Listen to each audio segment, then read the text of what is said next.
Welcome to Light After Dark. Let's get started with today's story. My name is Ethan Cross, and for most of my adult life, I believed I had things under control. I worked as a senior cybersecurity analyst in Seattle.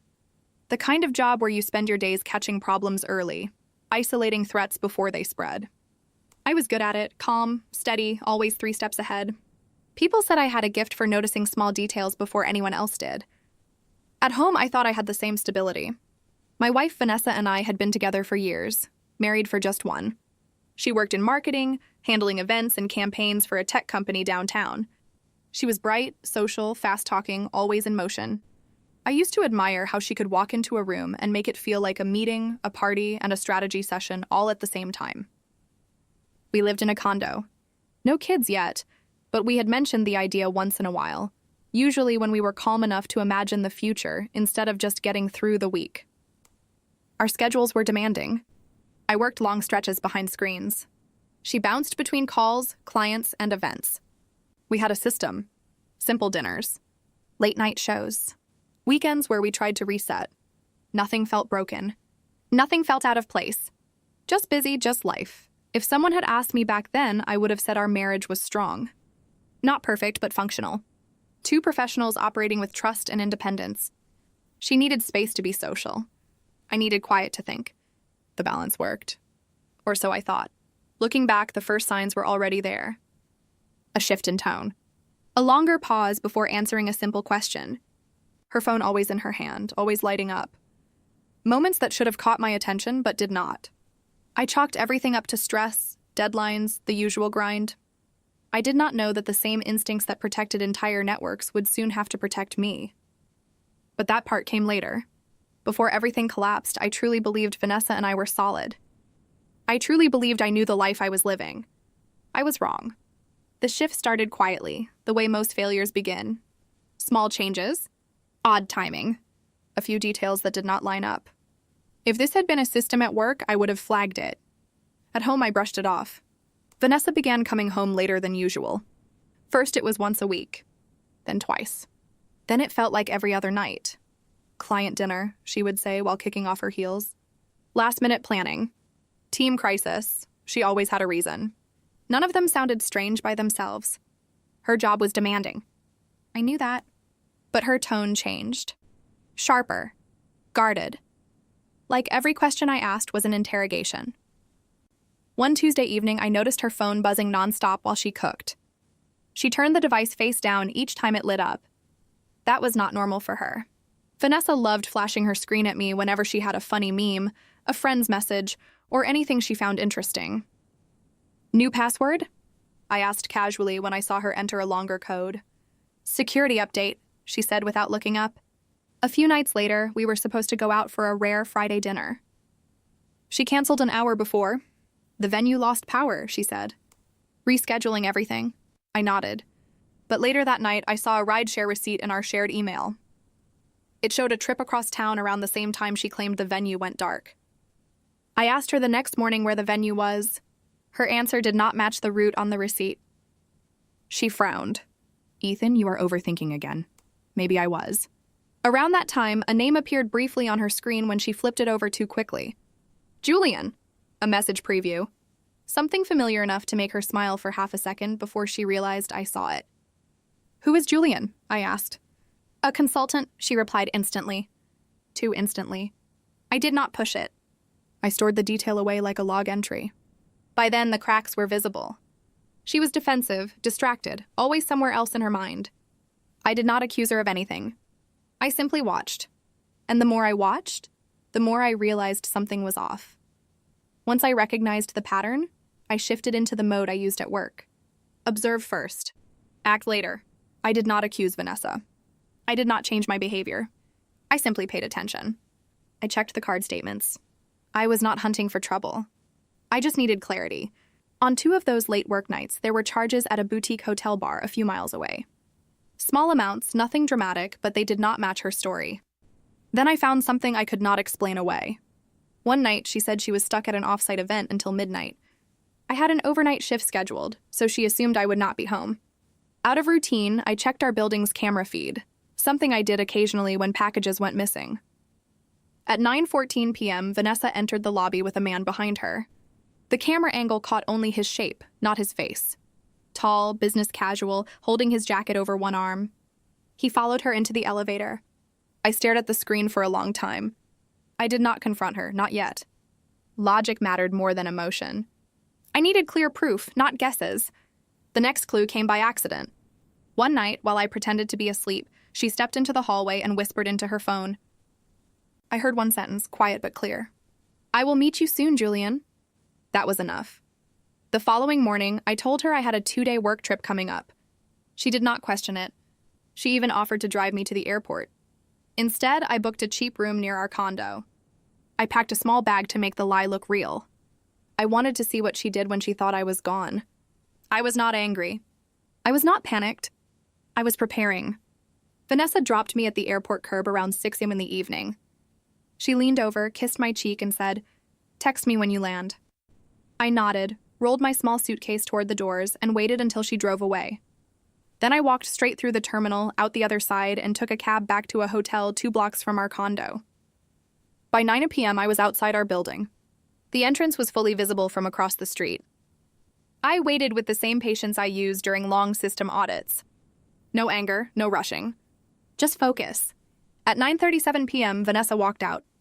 She was not dressed for work. She was not dressed for anything she had ever worn around me for a client dinner. She looked different, lighter, like she was stepping into a version of her life I was not part of. A rideshare pulled up. She got in. I followed. The car stopped outside a small boutique hotel downtown. Vanessa stepped out without hesitation and walked inside like she had done it before. I stayed across the street, watched the entrance, kept my distance. 10 minutes passed. Then he arrived, mid-40s, business casual, jacket over one arm. He checked his phone once, then walked straight into the hotel. No uncertainty, no hesitation. Julian, it had to be. I took out my phone, recorded, not out of anger, out of habit. Documentation matters. Time stretched. At 11:12 p.m., they came out together. Vanessa was laughing at something he said, her hand lightly on his arm like it belonged there. Comfortable. Familiar. Then she kissed him. Not quickly. Not like a mistake. Like it was routine. I took out my phone and started recording again, keeping it steady for a few seconds longer before lowering it. That was enough. More than enough. I did not follow them after that. I did not need to. I went home. I laid everything out on the dining table. Printed receipts, screenshots, a compiled timeline of timestamps. Clean, organized, clear. Then I waited.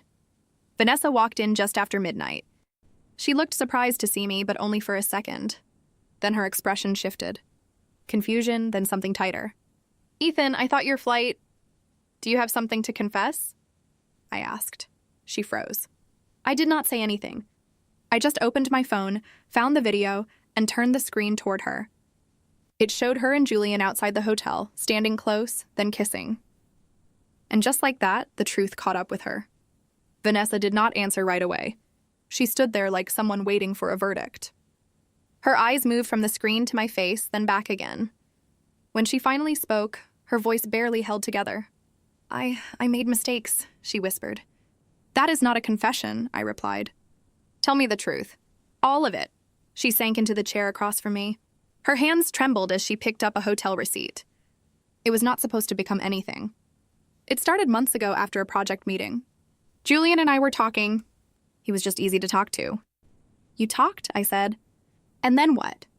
"Hotels do not appear in conversations." She winced. "Ethan, I know I messed up. I know this looks horrible." "It does not look horrible," I cut in. "It is horrible." She wiped her eyes and tried again. "I felt alone. You were always working. You did not notice me anymore." Julian did. He listened. "Do not blame this on my work," I said. My tone stayed flat, controlled. "You had 100 options before this. Talking to me was one. Lying was not." She pressed her palms into her eyes. "I am sorry. I swear I did not mean for it to go this far." "How far did it go?" She swallowed hard. "A few months. Maybe most of the year." "Meetings," I said, tapping the receipts. "Drinks, hotel rooms. You walked another man into my home building. You kissed me goodnight after seeing him." That was not an accident. That was a pattern. Vanessa broke down, breath hitching. Please, Ethan, do not give up on us. We can fix this. I will block him. I will quit. I will go to counseling. Whatever you want. I shook my head slowly. You should have wanted to fix things before you crossed every line. She leaned forward uncontrollably. Just give me a chance, please. No, I said. I am done. Her face collapsed like she had heard the ground open beneath her. She whispered, Where do we go from here?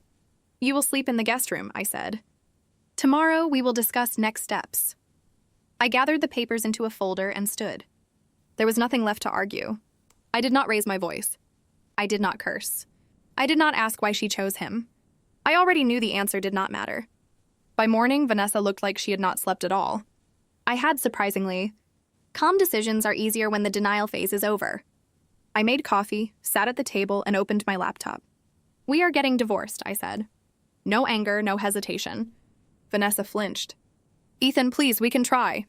No, I replied. You made your choice months ago. I am making mine today. She did not argue after that. Maybe she knew there was nothing left to bargain with. I met with Linda Bennett, a divorce attorney recommended by a coworker. Organized, to the point, and unfazed by anything I showed her.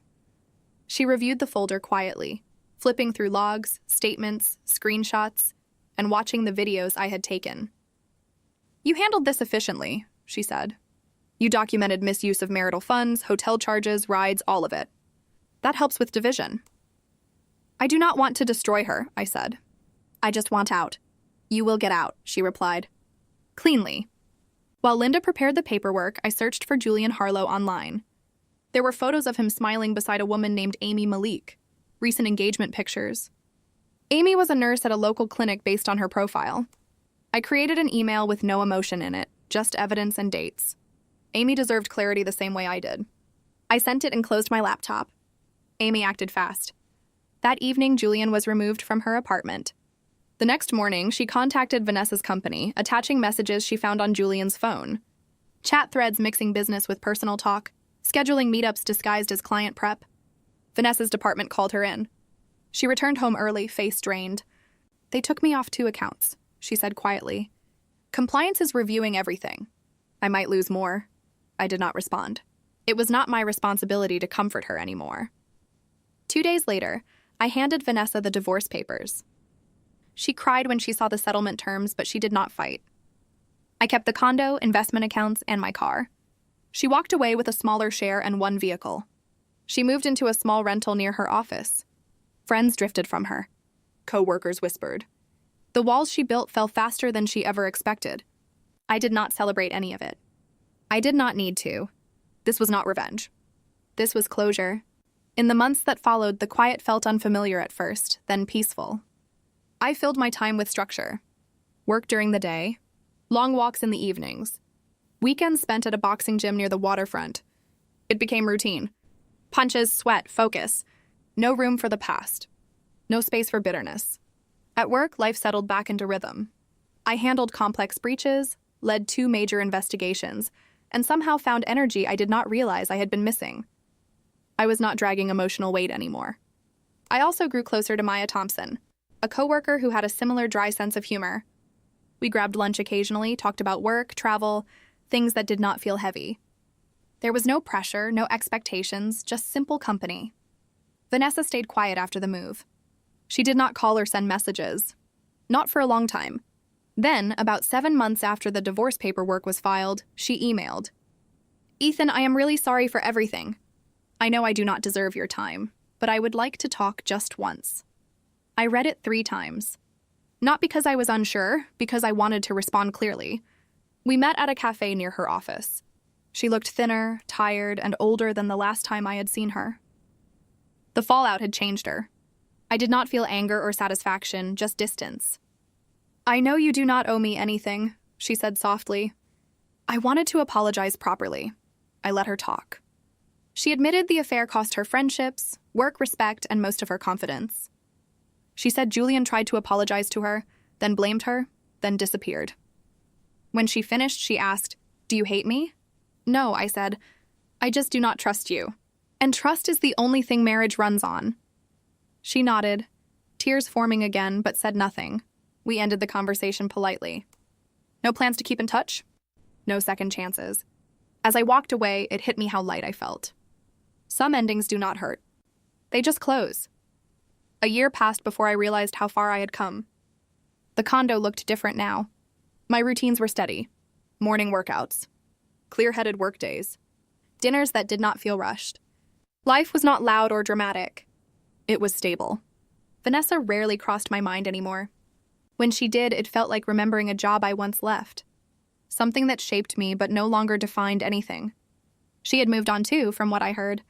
Still working at the same company but not in the same role. She kept to herself. The bright social woman she had once been had dimmed. Choices have consequences.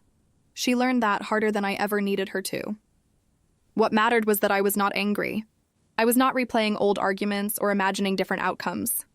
I did not want anything back. The man who once overlooked every warning sign was not the man standing here now. Later that week, Maya and I grabbed coffee after work. We talked about nothing dramatic. Movies, plans, work jokes. She laughed easily. I liked that. There was no rush, no expectation, just a possibility I did not mind exploring. As I walked home that night, I remembered the moment everything changed. The night Vanessa walked in and I asked, "Do you have something to confess?" Had once felt like the end of my life. It turned out to be the beginning. I was not broken. I was not bitter. I was free. This has been Light After Dark. Remember, the darkest hour is just before the dawn.